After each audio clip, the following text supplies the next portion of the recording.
The knock came soft, almost lost in the gray light before true dawn.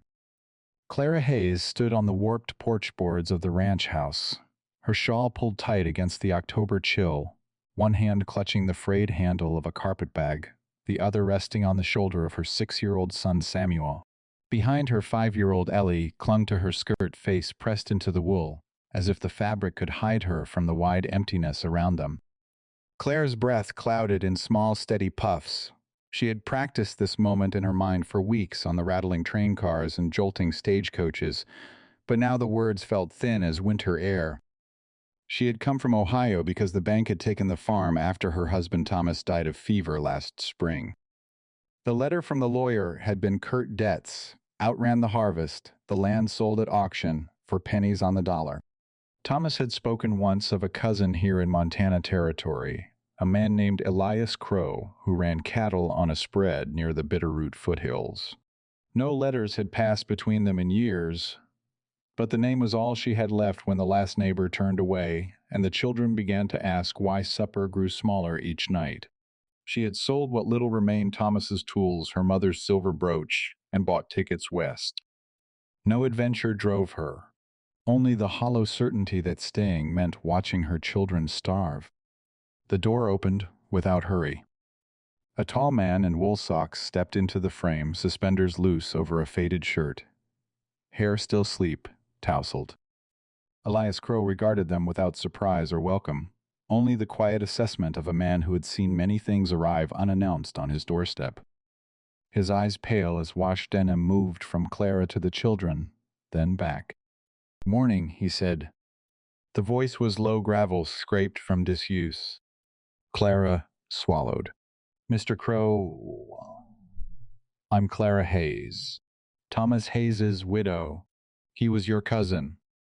Elias nodded once slow. He looked past her, to the rented buckboard, tied at the hitching rail, the horse standing with its head low. No other luggage. No husband. Just a woman and 2 small shadows. "Thomas passed last April," she said. "Fever took him quick. The farm's gone. I had nowhere else." Samuel shifted boots, scraping the boards. Ellie whimpered, soft and sudden. Elias studied the children a long moment. Then he stepped aside. Coming out of the cold. Inside smelled of wood smoke and coffee left too long on the stove. A single lamp burned on the table, throwing long shadows across plank walls, bare of decoration. Elias moved without flourish, poured water into a tin basin, set it near the stove, to warm pulled 2 chairs closer to the fire. He did not ask questions. He simply acted. Clara guided the children to the warmth. Samuel stared at the rifle hung above the mantel. Ellie watched Elias with wide, wary eyes. Clara kept her hands busy smoothing skirts, tucking hair, anything to steady the tremor inside her chest. She had rehearsed explanations, apologies, offers to work. None came. Elias set a kettle and measured coffee grounds with a scarred thumb. When the water boiled, he poured 3 cups, added a spoonful of sugar to each child's without asking if they took it. He handed one to Clara last. Their fingers brushed. His were rough, hers cold. "You eat yet?" he asked. She shook her head. "Not since yesterday noon." He turned to the stove again, cracked eggs into a skillet-sliced bacon from a slab wrapped in cloth. The smells rose simple and cruel in their goodness. Clara's stomach clenched so hard she nearly doubled over. While the food, cooked, Elias went out, returned with an armload of split wood, stacked it neat, went out again, came back, leading the buckboard horse to the barn. Clara watched through the window as he unhitched the animal, rubbed it down with a scrap of burlap forked hay into the manger. Practical motions, no waste. When he returned, his coat bore fresh frost. They ate in silence, broken only by the scrape of forks, the pop of the fire. Samuel devoured his plate. Ellie ate more slowly, glancing at Elias every few bites, as if waiting for permission to enjoy it. Clara forced each mouthful down past the knot in her throat. After Elias cleared the plates himself, washed them in the basin, dried them with a flour sack towel, only then did he sit across from her. Place needs work, he said. Fences down in the north pasture. Corral gate hanging. Roof leaked last winter. I manage, but slow alone. Clara met his gaze. I can mend. Cook. Wash. Tend stock, if you'll show me. He considered. Children too small for heavy work.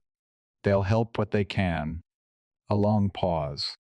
Outside wind moved through the cottonwoods, dry leaves rattling like paper.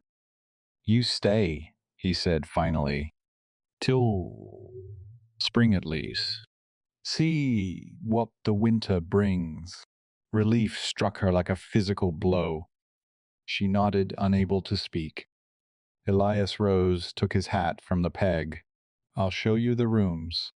He led them down a short hall to a small chamber with two narrow beds, a washstand, a single window looking toward the mountains. He brought blankets from a chest, shook out the dust, made the beds with care that surprised her. When he finished, he stood in the doorway a moment. Rest, he said. I'll see to the stock. He left without another word. Clara sat on the edge of the bed, Samuel curling against her side, Ellie already drowsing in her lap. The room smelled faintly of cedar and old lye soap. Outside, the wind rose again, carrying the low ball of cattle. She closed her eyes and let the exhaustion come. She had arrived with nothing but desperation. For the first time in months, it felt possible that desperation might not be the end. The days shortened and the cold deepened.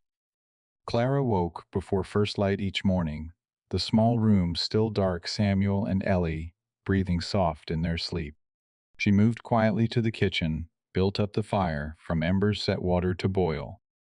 Elias was already gone most mornings out, checking fences or moving cattle to lower pastures before snow locked the high meadows. He left no note, asked nothing. Yet each evening he returned with wood split water, hauled or rabbit skinned and ready for the pot.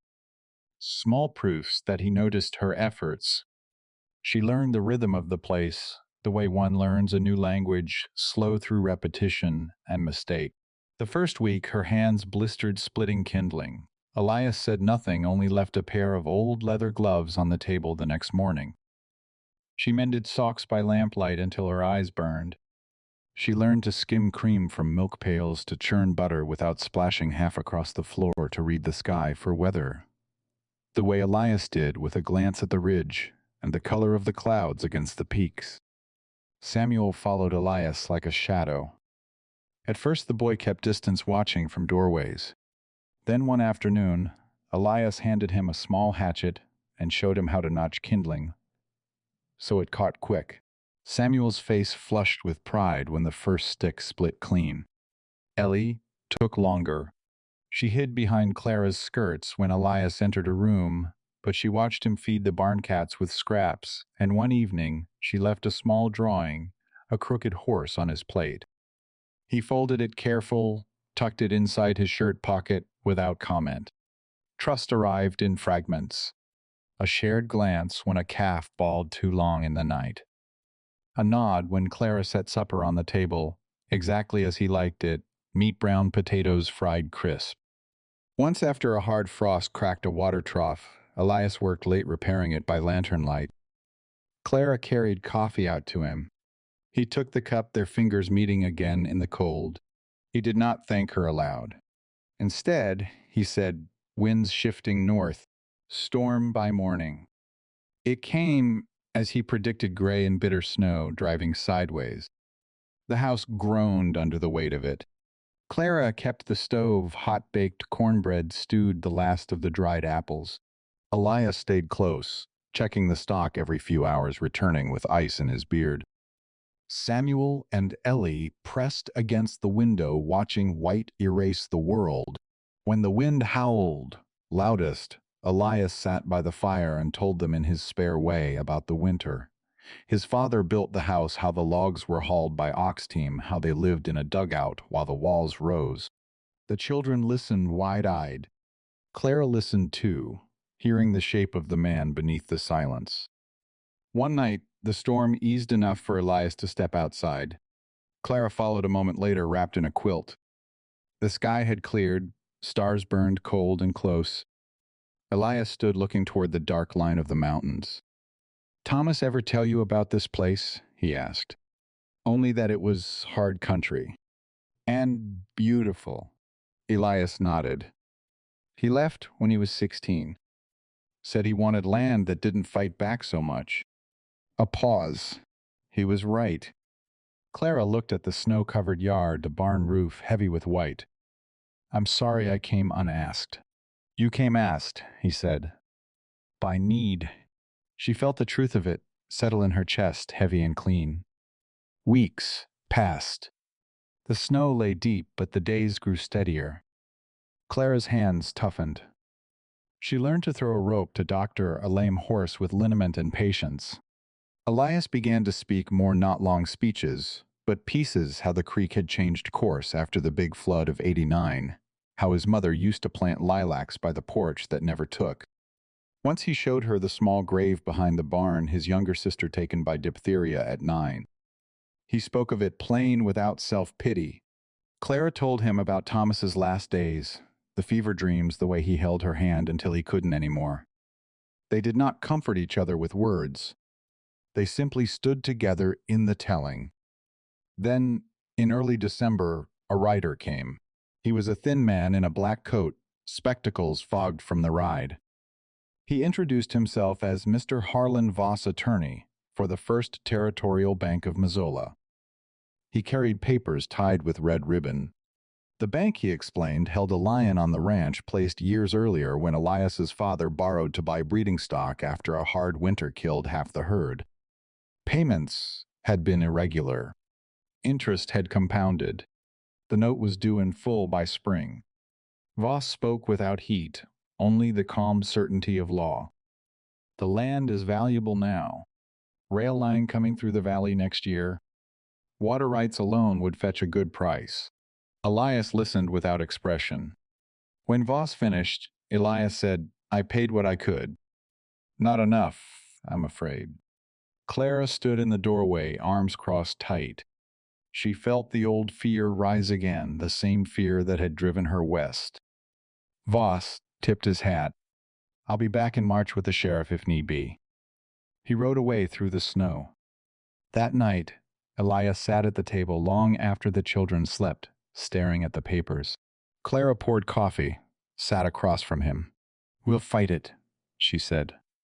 He looked at her, then really looked. "Ain't much to fight with." "There's the land," she said. "There's us."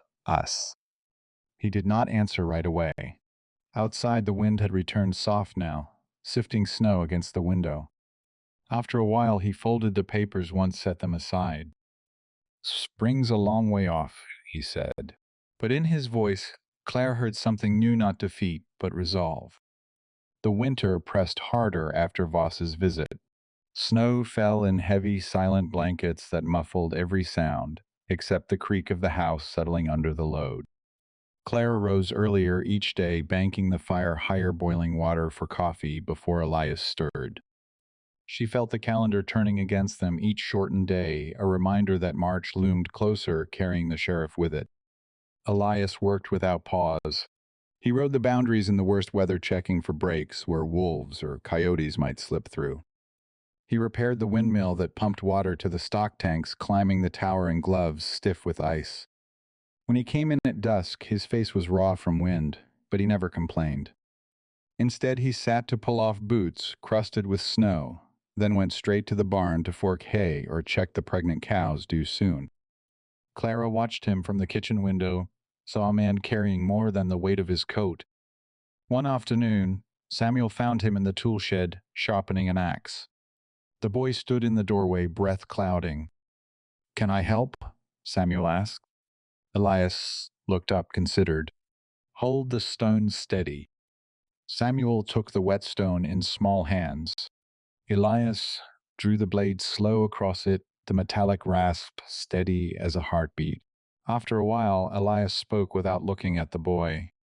Your P ever teach you? This Samuel shook his head. He showed me how to sharpen a scythe once. Said it had to sing. Elias nodded. Same principle. Edge has to bite clean. They worked in quiet until the blade gleamed blue in the lantern light. When Elias tested it against his thumb, a thin line of blood welled. He wiped it on his pants without flinching. Good enough, he said. Samuel beamed.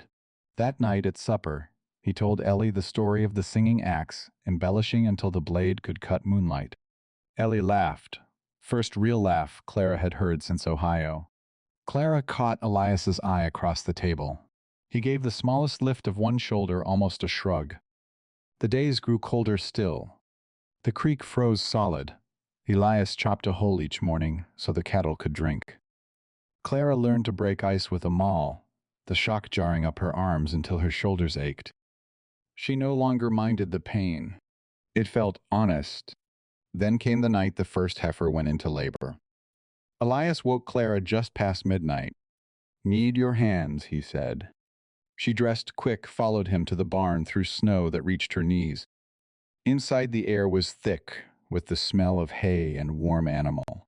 The heifer lay on clean straw sides, heaving eyes wide with effort. A front hoof protruded, then nothing more. Elias knelt, sleeves rolled, hands already washed in hot water Clara had carried from the house. He spoke low to the cow, calm words Clara could not quite catch.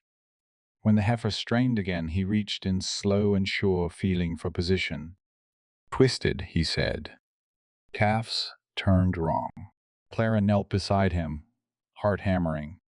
She had helped foal a mare once back home, but never this. Elias guided her hands. Feel here, he said. Shoulders caught. Her fingers slid into warmth and slickness. She found the calf's foreleg, felt the wrong angle of it. Elias showed her how to push the shoulder back while the cow contracted how to turn the head gentle.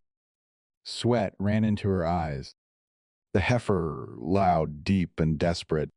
Minutes stretched. Then the calf shifted. Elias pulled steady. The head emerged, then shoulders, then the rest in a rush of fluid and steam. The calf lay still, a moment too still. Elias cleared the membrane from its nostrils, rubbed its sides brisk. A shudder ran through it. It coughed, gasped, tried spindly legs. Clara sat back on her heels, trembling. Elias wrapped the calf in burlap, carried it to the mother's side. The heifer licked it clean, lowing soft, now content. They stayed until the calf nursed weak, but determined. Outside, the wind had died. The barn was quiet except for the rhythm of breathing.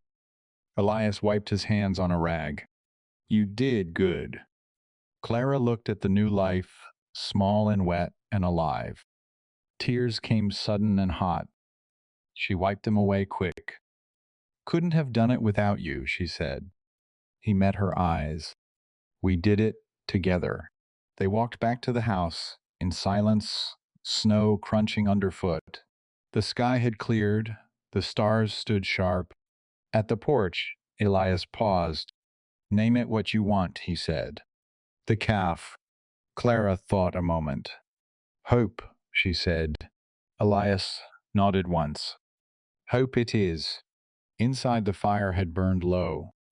Clara added wood, stood warming her hands. Elias lingered in the doorway a long time before speaking. Vassal, come again, he said, with papers and men. I know. I ain't much for towns or courts. She turned to him. Then we'll make them come here. He studied her face in the firelight. Something shifted in his expression, not softening exactly, but opening. Reckon we will, he said. He went to his room then. Clara sat by the stove until the warmth seeped back into her bones. She thought of Thomas, of the farm lost of the long road west. She thought of the calf named Hope breathing in the barn, of Samuel's small hands steady on the whetstone of Ellie's laughter. The future still held teeth. But for the first time since leaving Ohio, Clara felt something stronger than fear stirring inside her. The snow held through February deep and unyielding, but the days began to lengthen by slow minutes.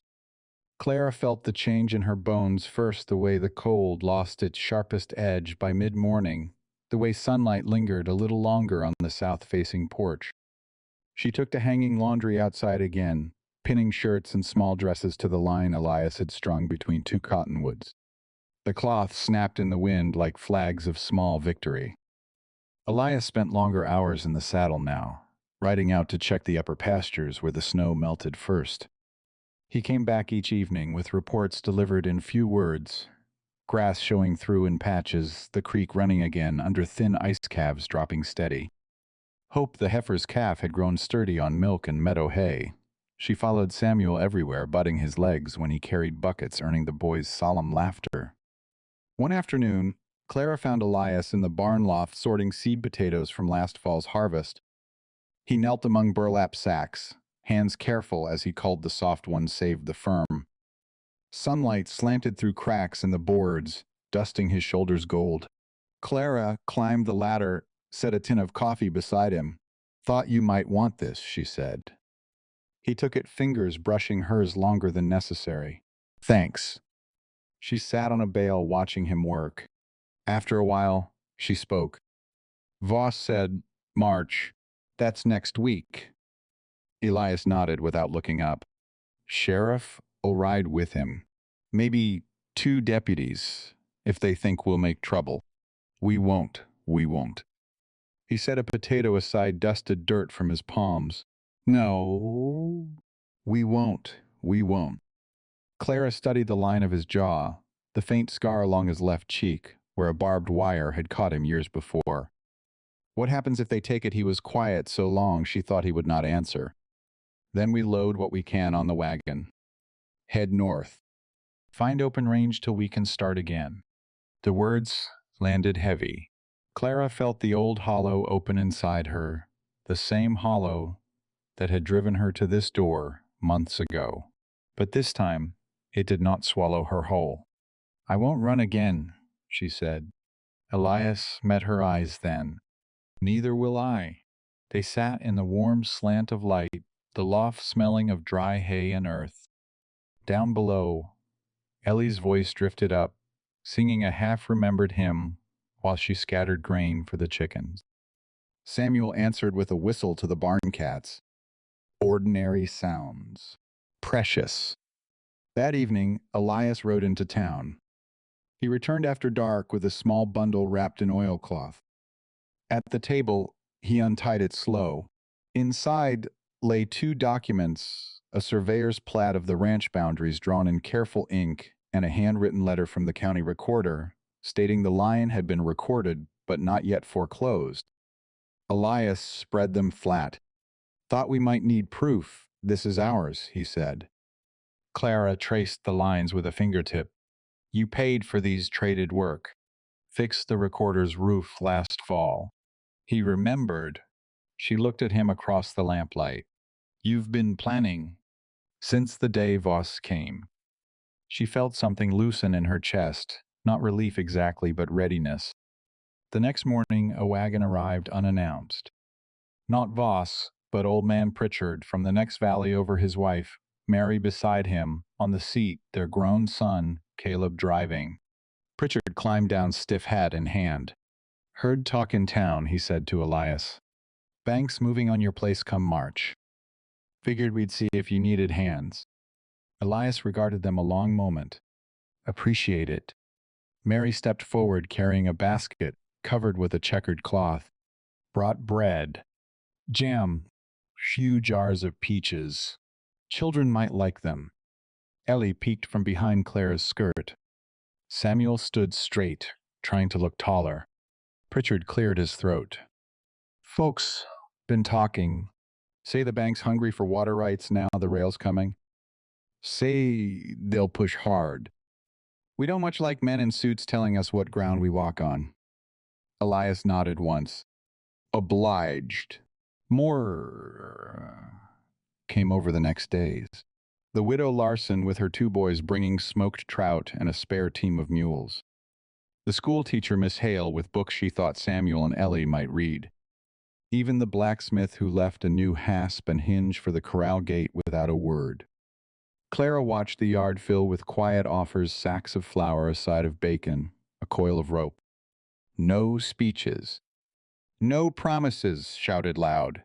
Just the steady accumulation of people who had decided this ranch mattered. The night before the deadline, Elias sat on the porch steps, cleaning his rifle by lantern light. Clara joined him, wrapped in the quilt from their room. The air smelled of pine and coming thaw. "You think they'll bring force?" she asked. "Likely. Will you use that?" He sighted down the barrel, clicked the action closed. "Only if they force my hand first." She rested her head against the post. "We've got people now." He set the rifle across his knees. "We do." They sat in the dark a long time. Stars wheeled slow overhead. Somewhere a calf bawled once, answered by its mother. Clara reached over, laid her hand on his. He turned his palm up, closed his fingers around hers. The gesture was small, steady. Enough. Dawn came gray and still. Clara rose, built the fire, set coffee on. Elias walked the yard, checking gates, speaking low to the stock. Samuel and Ellie dressed quick faces, solemn but unafraid. They ate together at the table oatmeal with the last of Mary Pritchard's peaches. When hoofbeats sounded on the frozen road, Elias stood. Clara stood with him. They stepped onto the porch together. A group approached Voss in his black coat, the sheriff beside him on a bay horse, two deputies behind. But behind them rolled wagons, Pritchard's, Larson's, others, Clara recognized. Men and women stood in the beds or walked alongside, faces set calm. Voss reined up, papers in hand. "Elias Crow. This is formal notice. The note is called due. Payment in full or we take possession." Elias stepped forward one pace. "Got something to say first." Voss waited. Elias spoke clear, without raise of voice. "This land's been in my family 40 years. Paid for in sweat and loss. I've kept every payment I could. Winter come hard, but I never quit. Now I got help. Neighbors who know what a deed means. They're here to witness." He gestured behind him. The wagons had stopped. Men climbed down, women too, forming a loose line across the yard. Voss glanced at the crowd, then at the sheriff. "This changes nothing legal." The sheriff shifted in his saddle. "Might change how quick we do it, Harlan." A murmur moved through the people. Pritchard spoke up. "We've known Elias since he was born. Known his father before him. Land's his. Bank can wait its turn, or find another valley to chew." Voss's mouth tightened. He looked from face to face, calculating. The deputies sat still, hands near belts, but not drawing. Clara stepped beside Elias. "We've got calves dropping. Ground thawing. Work waiting. You take this place today? You take food from children who didn't ask for any of this?" Voss studied her a long moment. Then he folded the papers once, tucked them inside his coat. "Spring's young yet," he said. "We'll revisit come summer." He wheeled his horse. The sheriff tipped his hat to Elias, small, almost imperceptible, then followed. The deputies trailed last. The yard stayed quiet until the riders disappeared around the bend.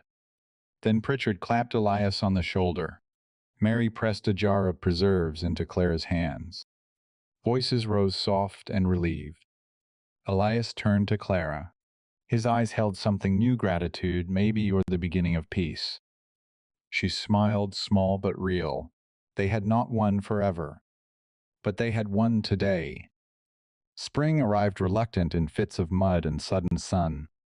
The snow retreated to shadowed draws, leaving the yard a patchwork of brown grass and standing water.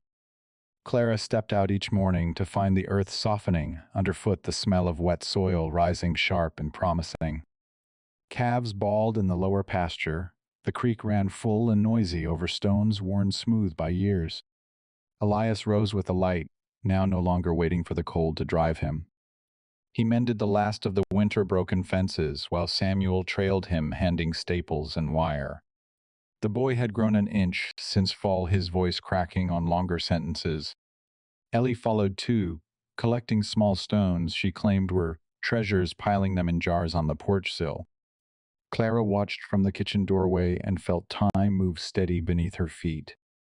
The bank did not return in March, as Voss had threatened. Word reached them through Pritchard. The rail surveyors had argued routes shifting interests south toward the wider valley. Water rights still mattered, but the pressure eased for a season. Elias said little about it. He simply worked the land harder, as if quiet labor could anchor what papers could not. One warm afternoon in late April, Clara walked the north meadow with Elias to check the new grass. Wildflowers had begun lupine blue and paintbrush red, scattered like spilled paint across the green. They moved slow boots, sinking in soft earth. Elias stopped at the fence line, rested a forearm on a post. "Reckon we'll make hay here come July," he said. Clara nodded. "Good stand." He looked at her, then longer than usual. "You stayed." She met his gaze. Had nowhere else worth going. A small wind moved through the grass, bending stems in waves. Elias reached into his shirt pocket, pulled out the folded drawing Ellie had given him months before, the crooked horse edges worn soft from carrying. He held it out. "Kept this," he said. Clara took it, smoothed the paper. The lines were childish earnest. She felt her throat tighten. "She draws you now," Clara said. "Bigger horses. You riding them." Elias looked away toward the mountains, jaw working once. "Never figured on children around again." "Me neither," she said. "Not like this." They stood in silence while the meadow breathed around them. A meadowlark rose sudden from the grass song, bright and falling. Elias turned back to her. "Was thinking," he said. "Place could use a proper garden. South of the house. Sun all day. Soil's good once we turn it." Clara smiled faint. "I'd like that." "Tomatoes," he said. "Beans. Maybe some of them lilacs my mother tried." "Lilacs," she repeated. "They'd smell sweet come spring." He nodded.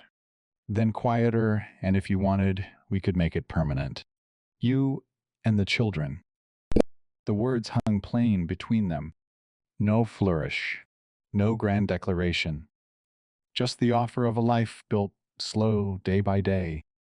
Clara felt heat rise in her face, not from embarrassment, but from the sudden weight of possibility. She looked at the land, stretching away, familiar now, no longer strange. The house with its patched roof, the barn where hope had been born, the small grave under the cottonwood, where memory rested quiet. "I'd want that," she said. Elias exhaled once, as if a long-held breath had finally left him. He reached for her hand. His fingers closed around hers, calloused, warm, steady.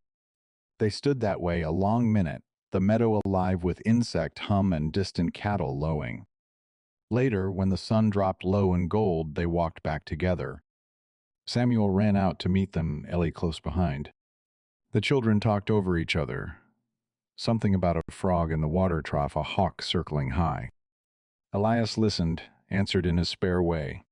Claire walked beside him, her hands still in his, until they reached the porch. That evening they ate supper outside for the first time since autumn. The table was rough planks laid across sawhorses. Lanterns hung from the eaves, throwing soft circles of light. Mary Pritchard had sent a ham, the widow Larson a pie still warm. Neighbors drifted in as dusk gathered. Pritchard with his wife, the blacksmith, Miss Hale, carrying a book of poems she read aloud in a clear voice while the children leaned close. Elias sat at the head, quiet as ever, but his eyes moved often to Clara, to the children, to the faces around the table. When the food was gone and the talk turned slow, he rose without announcement, walked to the barn. returned carrying a small wooden box, plain oak edges sanded smooth. He said it before, Clara. Made it last winter, he said. Nights. The wind kept me up. She opened the lid. Inside lay a simple silver band, no stone, no engraving. Plain as the land itself. Clara lifted it. The metal felt cool, then warmed quick in her palm. She looked up at him. Elias spoke low for her alone. If you'll have it.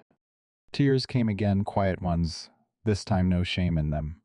She slipped the ring onto her finger. It fit as if measured for her. I will, she said.